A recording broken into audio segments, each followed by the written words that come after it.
Hi everyone, I'm Courtney Paylor. I am a rising senior here in the social work program at North Carolina Central University, and I would like to welcome all of you to my vlog episode where today I will be debating a very important child welfare issue.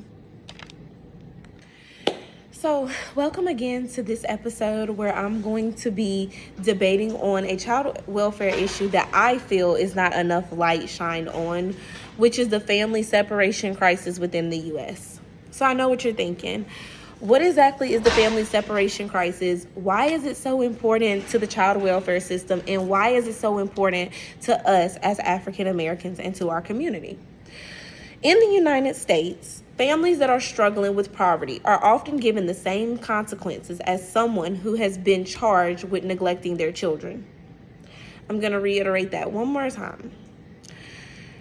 Families that are struggling with poverty are often given the same consequences as those who have been neglecting their children, which means that those who struggle with poverty could potentially have their children taken away. Now, I'm going to provide you guys with some facts and some more research throughout this vlog to kind of give you guys a little bit more understanding as why this crisis is so detrimental to our community. In a study conducted by the National Alliance to End Homelessness, among all racial groups, African Americans are second likely to experience poverty, which makes them more susceptible to losing their children because they're at a higher risk of experiencing poverty. Poverty conditions could include, but are not limited to, a family struggling to pay their rent, maintaining their household, or even food insecurity. Human Rights Watch has found that there's a significant racial and socioeconomic disparities among African American children and white children. So I know what you're thinking.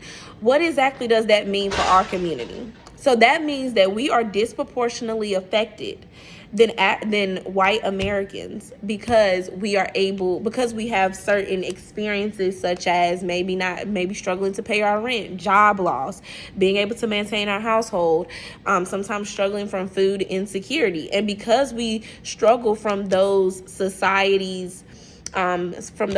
factors, that means that we're more susceptible to possibly having our children taken away than white families that go through the child welfare system. Black families are twice as likely to experience an investigation than white families. The child welfare system consists of over 11,000 children in out-of-home care, and African American children make up half of this population.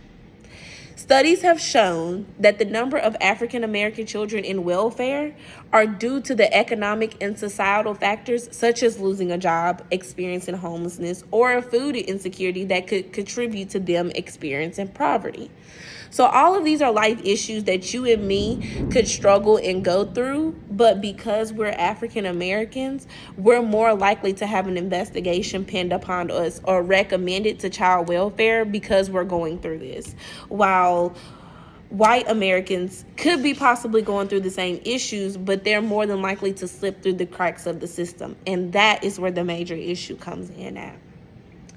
Many individuals feel that the child welfare system is failing African American families because of the experience that they face when having to work with the child welfare system and the impact that all of the investigations, visitations, and bodily checks that are conducted. So instead of punishing the families for issues that could have been out of their control or personal obstacles, we should be dedicating more time to being a support system and assisting them with trying to get in a better situation. Many Black parents experiencing poverty that have had children receive out-of-home care have reported that they feel judged, punished, received fewer services, or help, and eventually were terminated of their parental rights. So what that tells us is that African American families, at a time where they should feel support and should have assistance from the child welfare system, they feel more so embarrassed or like they're not receiving the proper help.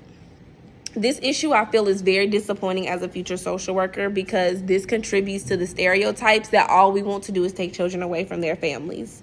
We are in these roles not to judge anyone or not to make them feel less than, but to provide them with the necessities to be successful in keeping their families together. And while I understand that every case isn't just a good family falling on hard times, I think that we need to do a better job of recognizing families that may just need a little help and support, and not making them feel like that they are incompetent at taking care of their kids. I want to thank you guys for listening to my blog today. I hope that you gained a little bit more awareness on what the family separation crisis is in the U.S. And I hope that this inspires you to want to go into child welfare and really make a difference in our community. Thank you again. Bye.